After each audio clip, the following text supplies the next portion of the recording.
Afghanistan. We've been talking about it all morning. Pretty violent scene overnight. The Taliban now is claiming responsibility for a deadly attack near a NATO base that left 9 people dead. The Taliban says it's all retaliation over the burning of Qurans. The attack follows another attack that happened over the weekend. 2 American officers were shot dead.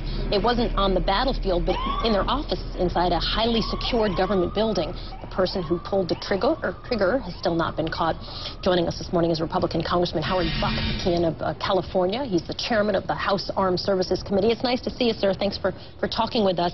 Let's talk a little bit about these protests that we have seen continue to spiral out of control across Afghanistan now. Are you surprised when you see the degree to which they're growing and not showing any signs of stopping? Well, it just shows what an unstable condition it is over there.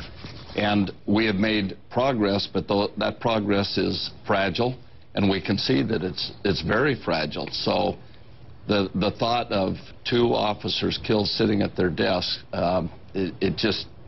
it's a very scary situation. Oh, absolutely, because it speaks to someone's ability to infiltrate and obviously have access to those very officers.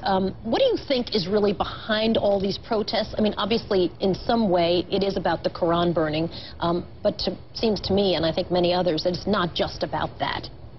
Well, I think it starts there, but the Taliban looks for any excuse that they can get to fire people up and to turn them against us.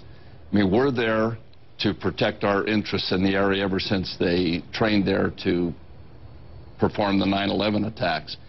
And it's to our interest to make sure that that doesn't ever happen again and to give the Afghan people the ability to protect themselves. We're there to train them to dismantle, defeat the Taliban, but at the same time to train the Afghan security forces so they'll be able to protect themselves. If we're not able to do that, and the timelines that the president has put us under and the withdrawal of the troops before we've had the opportunity to do that puts us in a precarious situation. The president has apologized, and some people have said that it was a mistake for him to apologize. Others have said that apology is the right thing to do. In either case, it doesn't seem to be making much of a difference. Hamid Karzai has also pretty much called for calm among his own people. That also doesn't seem to be making much of a difference. What do you think of the president's apology? Well, I get tired of apologies. I think if the president is doing it because he thinks it will save lives of our troops, I commend him for that. But I think that it's probably not the right strategy. As we can see, it hasn't done anything to calm things down. I get tired of the fact that we apologize when they kill our people. And I just have a real problem with that. I think that... What is the right strategy then? Well, it's a difficult situation, but I think when the president gives timelines, not based on conditions on the ground, that's the thing that puts us in jeopardy.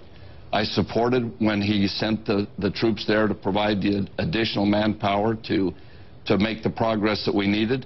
He didn't send the amount that the generals requested, but it still gave us more support there, and we made great gains in the south. We're trying to make those gains now in the north and in the east, but he pulled 10,000 troops out this year. He's talking about pulling out another 20,000 plus this year before the fighting season's over. Instead of following timelines, we ought to make these changes based on conditions on the ground recommended by our leaders, General Allen, and those who were in charge over there. That gives us the best support to achieve the mission that we have. You know, we've committed a lot of lives and a lot of treasure over there, and to pull our troops out before we've accomplished it without doing it based on the conditions on the ground, I think puts us in great jeopardy. Michelle, you wanted to jump in and ask a question. I keep hearing Republicans say, you know, why aren't they apologizing to us for the deaths of our soldiers? And I guess I want to ask, has there ever been a situation that you're aware of in American history where an occupied people apologizes to the occupier for the things that they do to try to drive the hated occupier out?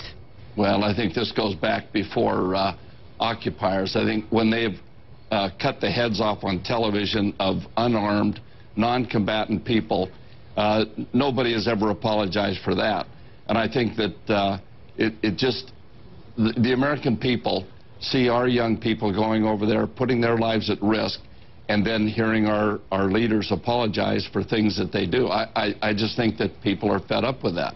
Congressman, Howard Buck McKeon joining us this morning. Thanks for being with us. We appreciate your time, sir. Thank you. Thanks for having me. You bet.